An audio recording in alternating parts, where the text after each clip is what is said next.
بسم الله الرحمن الرحيم وآمنوا بما أنزلت مصدقا لما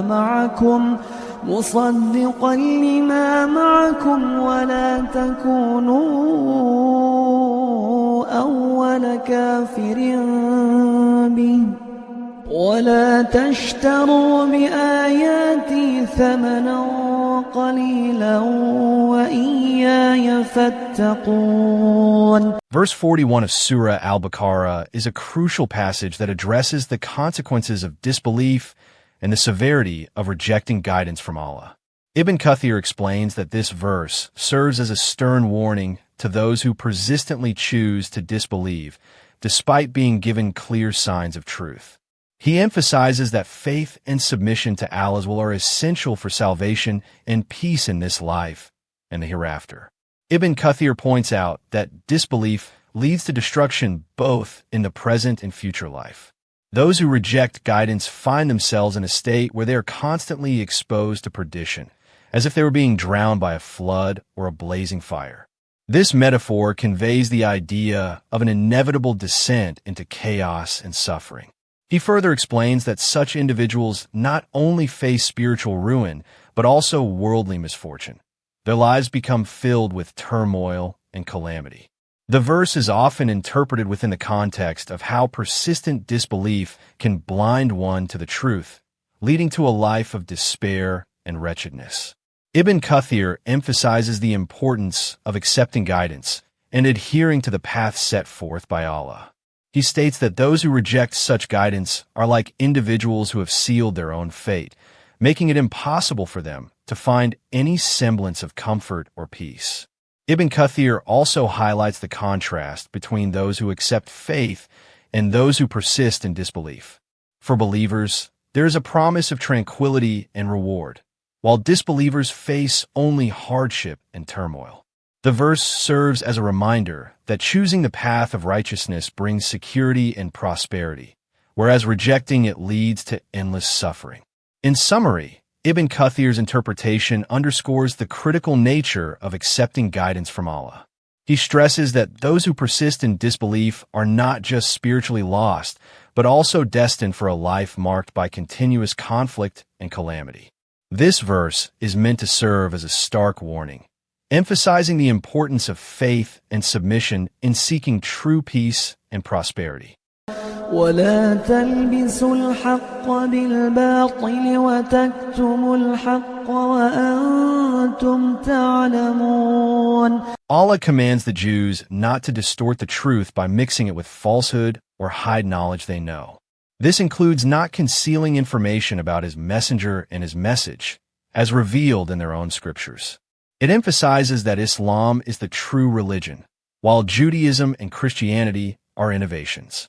Muhammad bin Ishaq narrates that Ibn Abbas said Jews should share this knowledge openly rather than keep it secret.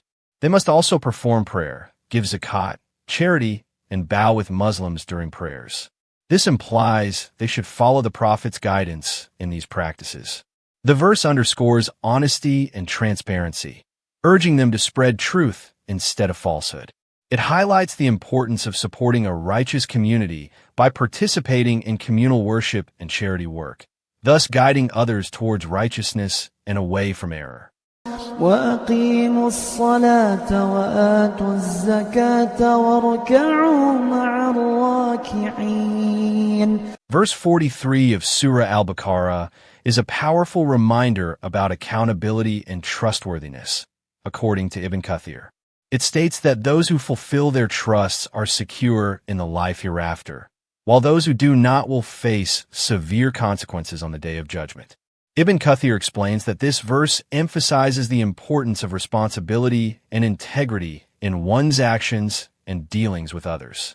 He argues that fulfilling obligations and being trustworthy is a key aspect of faith and righteousness. Ibn Kathir elaborates by saying that many people misunderstand the nature of trust. They believe it only refers to financial matters or business transactions, but this verse broadens its scope to include all forms of responsibility. It encompasses personal relationships, community duties, and even one's relationship with God. He stresses that fulfilling these trusts is not just about keeping promises or returning favors, but also includes acts like honesty in speech, respecting others' rights, and standing up for justice. He further explains that failing to fulfill such trusts can lead to severe consequences on the Day of Judgment, when all secrets will be revealed. Ibn Kathir provides examples from history where individuals who were known for their integrity found favor with God and were secure in paradise. In contrast, those who betrayed trust faced eternal punishment. He encourages Muslims to reflect on this verse frequently and strive to fulfill every trust they are given, whether it is in the form of a job, family responsibility, or even in simple acts of kindness. The importance of this verse cannot be overstated, as it serves as a constant reminder that our actions have consequences not just in this life, but also in the hereafter. It encourages Muslims to lead lives characterized by integrity and accountability, ensuring they are prepared for the Day of Judgment. أتأمرون الناس بالبر وتنسون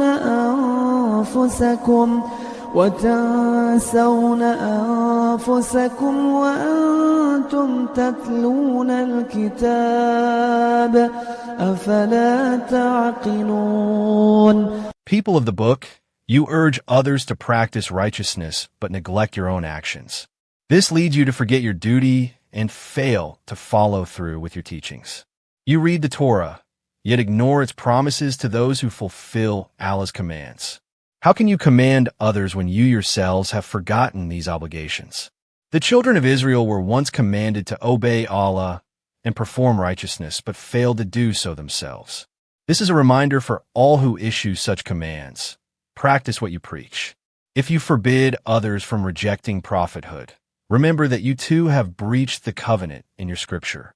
واستعينوا بالصبر والصلاة وإنها لكبيرة إلا على الخاشعين.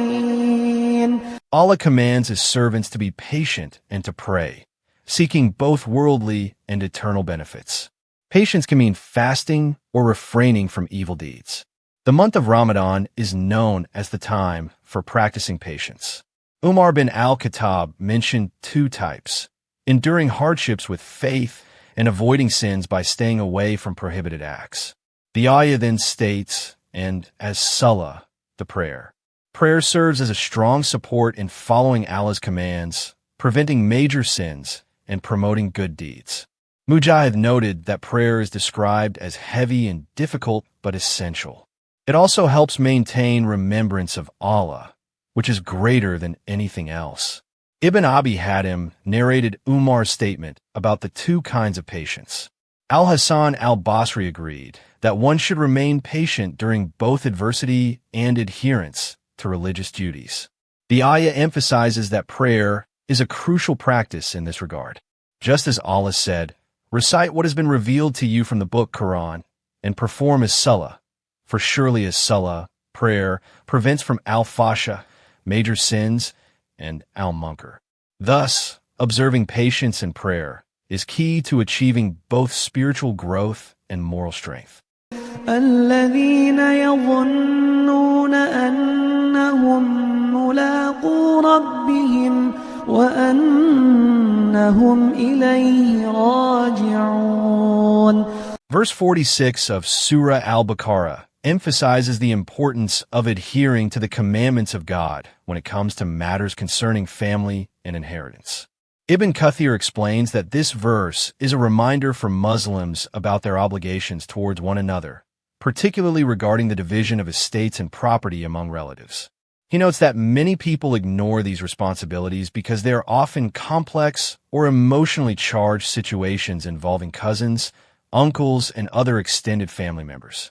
Ibn Kathir stresses that God has specified how inheritances should be distributed according to a set formula in Islam.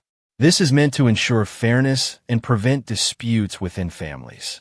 He points out that this commandment is not just about financial matters, but also about fostering harmony and unity among Muslims.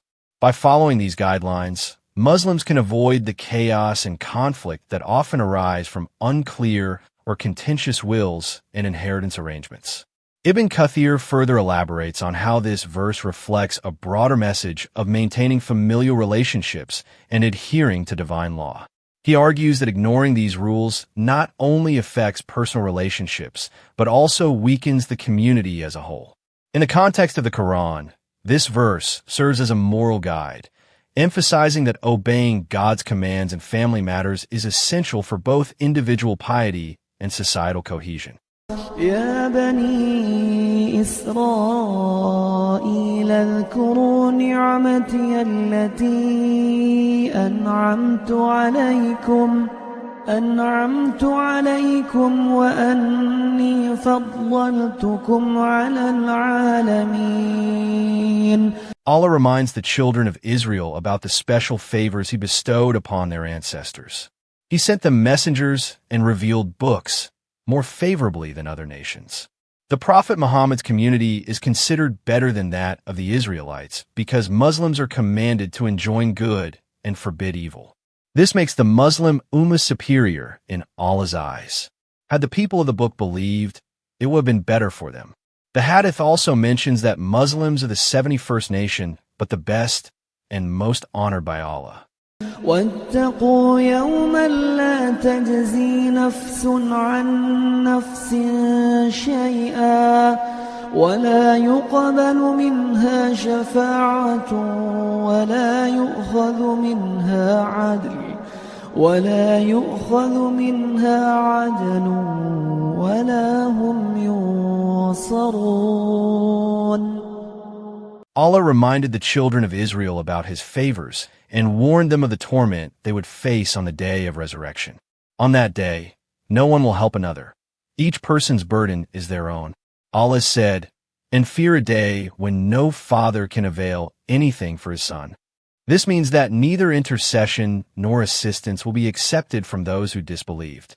The disbelievers have no intercessors to help them and cannot ransom themselves with gold or any other wealth.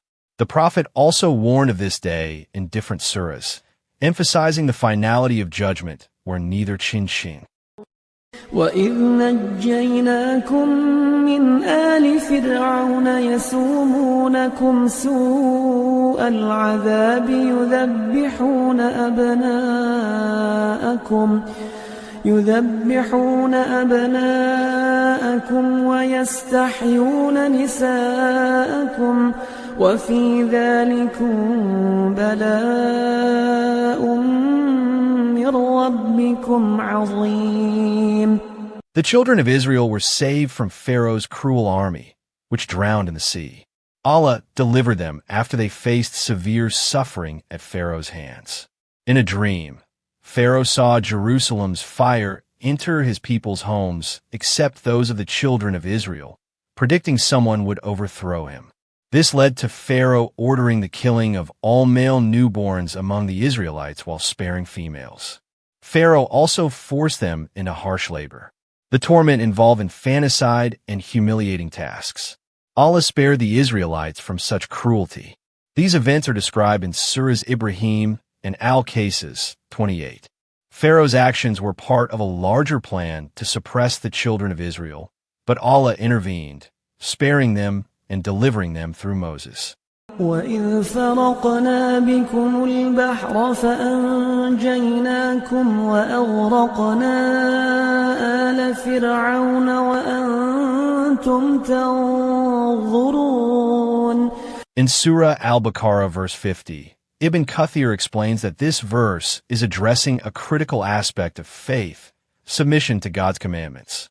It emphasizes the importance of not merely believing in Islam, but also acting upon it by obeying God's laws and decrees. Ibn Kathir says, submission to Allah means following His commands precisely without any hesitation or disobedience. He further notes that this verse is a stern reminder for Muslims to adhere strictly to divine instructions, which encompass various aspects of life, including personal conduct, worship, and community relations. Ibn Kathir stresses the gravity of failing to submit to God's will. He argues that neglecting these commands can lead to severe consequences in both this worldly life and hereafter. The verse serves as a warning. What? Do you think that you shall enter paradise while such trial has not come to you like those who died before you? This phrase underscores the belief that true faith is demonstrated through perseverance during trials and challenges, which are inevitable in one's journey of submission. Moreover, Ibn Kathir interprets this verse as a call for consistent effort in improving oneself spiritually.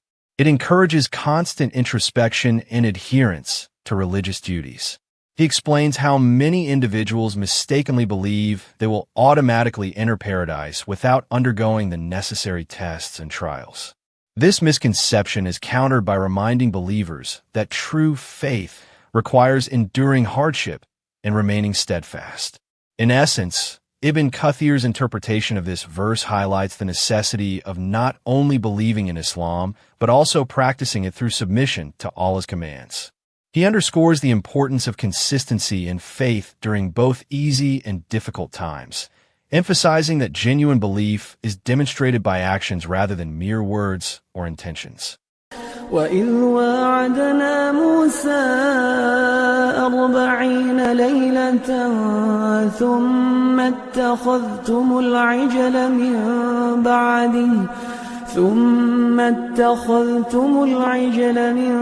بَعْدِهِ وَأَنْتُمْ ظَالِمُونَ.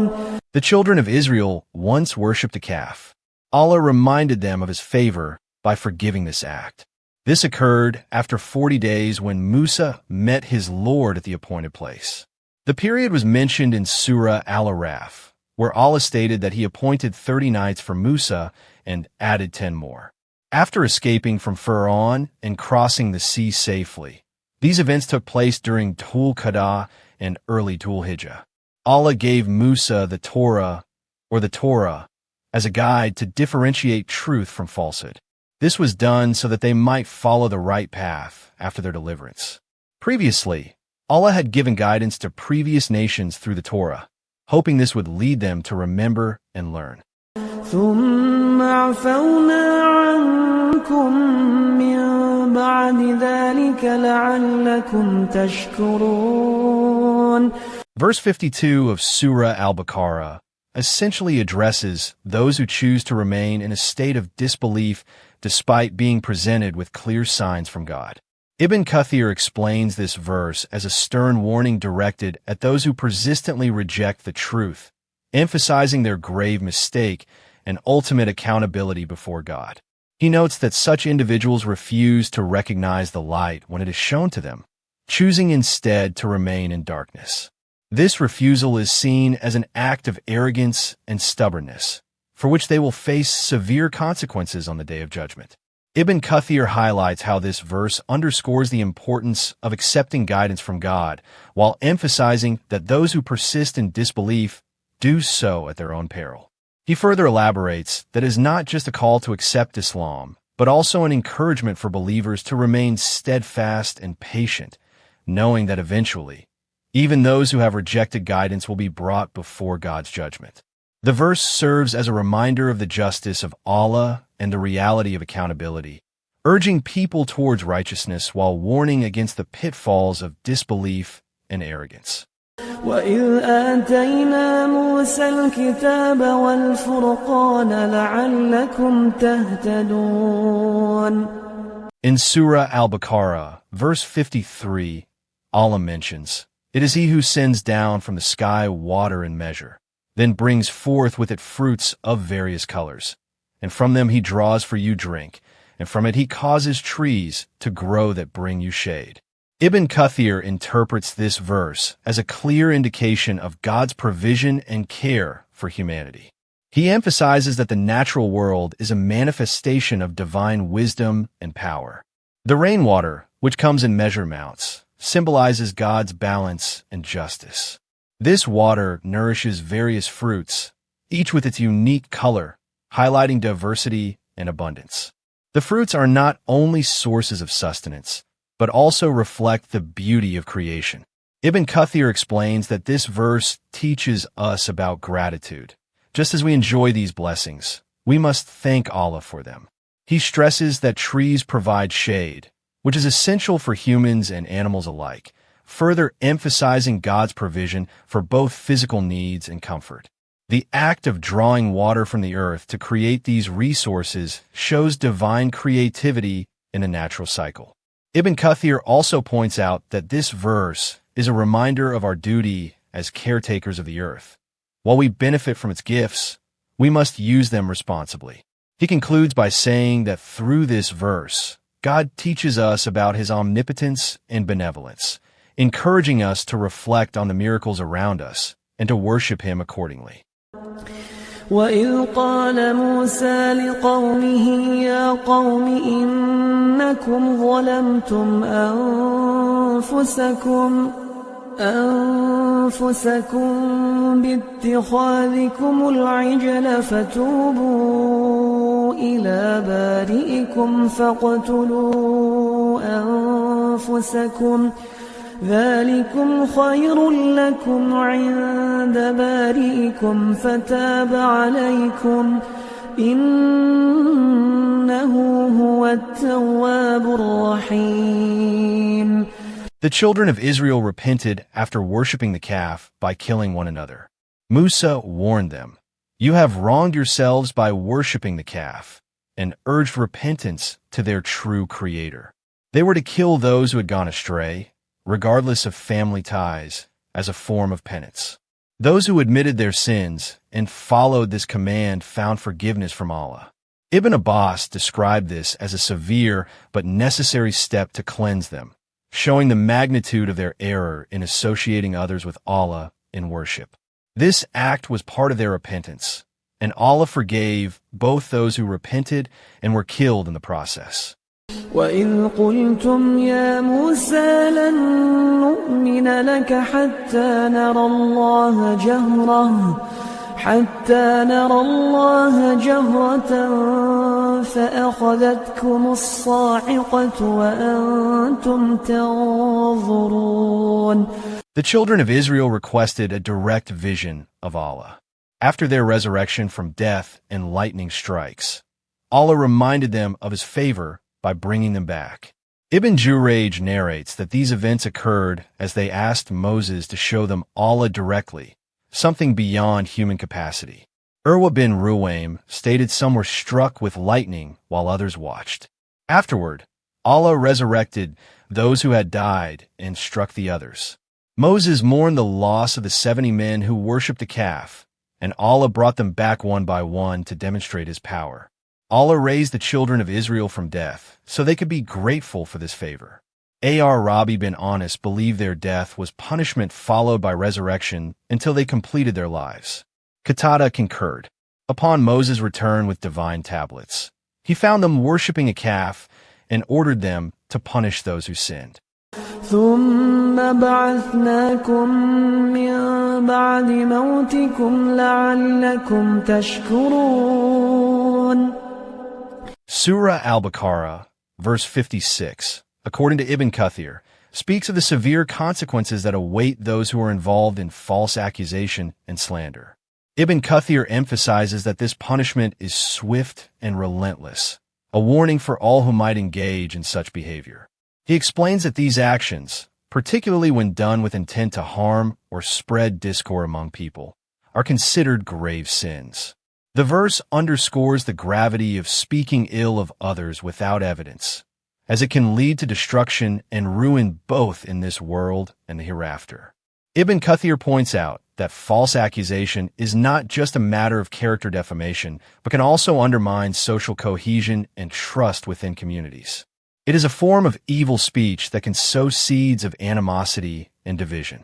He draws from historical examples, noting how false accusations have led to severe outcomes for individuals, families, and even entire societies.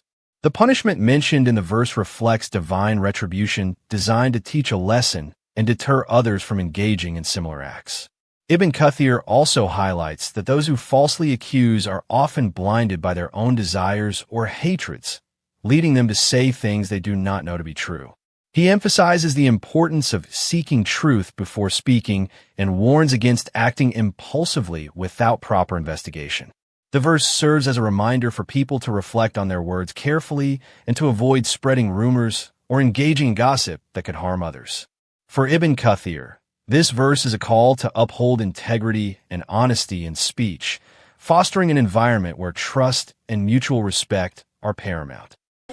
وَظَلَّلْنَا عَلَيْكُمُ الْغَمَامَ وَأَنزَلْنَا عَلَيْكُمُ الْمَنَّ وَالسَّلْوَىٰ كُلُوا مِن طَيِّبَاتِ مَا رَزَقْنَاكُمْ وَمَا ظَلَمُونَا وَلَٰكِن كَانُوا أَنفُسَهُمْ يَظْلِمُونَ. After mentioning the trials Israel faced, Allah emphasized His blessings by providing shade through clouds during their journey. Clouds kept them cool and protected from the sun's harsh rays as they wandered in the desert. Ibn Abbas narrated that these clouds were special, cooler than common ones. Allah also provided sustenance in the form of manna, a substance similar to snow that rained down daily for their consumption. Manna was sweet, white like milk, and sweeter than honey. The children of Israel collected as much as they needed each day. Any excess would spoil. On Fridays, they gathered enough for 2 days, as it was the Sabbath when no work could be done. This manna was nutritious and provided all necessary sustenance on its own if eaten alone. Mixed with water, it became a refreshing drink. The type of manna given to them was unique, different from what we know today.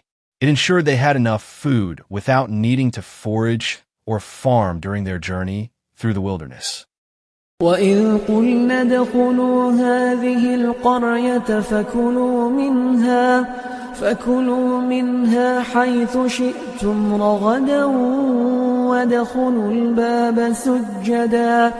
وَادْخُلُوا الْبَابَ سُجَّدًا وَقُولُوا حِطَّةٌ نَّغْفِرْ لَكُمْ خَطَايَاكُمْ وَسَنَزِيدُ الْمُحْسِنِينَ. The Jews showed rebellion instead of gratitude after gaining victory.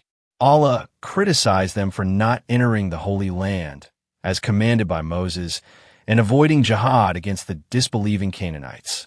Weakened, they refused to fight, leading Allah to punish them with continued wandering for 40 years. The Holy Land is believed to be Beit al-Maqdis, Jerusalem. Moses urged, "Enter the Holy Land which Allah has assigned you." When finally entering under Joshua, the Israelites were commanded to enter the gate while prostrating in gratitude. Prostration meant bowing or even going through a small door backward, as Ibn Abbas explained. This act symbolized their thankfulness for victory and safety from wandering. فَبَدَّلَ الَّذِينَ ظَلَمُوا قَوْلًا غَيْرَ الَّذِي قِيلَ لَهُمْ فَأَنزَلْنَا عَلَى الَّذِينَ ظَلَمُوا رِجْزًا مِّنَ السَّمَاءِ بِمَا كَانُوا يَفْسُقُونَ. Verse 59 from Surah Al-Baqarah of the Qur'an states, "O believers, kill not game while you are on pilgrimage." Ibn Kathir explains this verse through a historical and contextual lens. He notes that hunting was very common among early human societies and even within the context of Hajj, the annual Islamic pilgrimage. The Prophet Muhammad and his companions were instructed to refrain from hunting during Hajj as a sign of peace and respect for all creatures. Ibn Kathir emphasizes that this commandment is not just about avoiding unnecessary harm, but also serves as a reminder of God's power over nature. It teaches Muslims to show reverence towards creation, understanding that even animals are part of Allah's vast creation and should be treated with respect. He further elaborates that this verse instills in people the concept of moderation. Neither excessive indulgence nor complete abstention from hunting is advocated, but rather finding a balanced approach. Moreover, Ibn Kathir mentions that during the time of Prophet Muhammad, many tribes engaged in hunting as part of their sustenance and culture.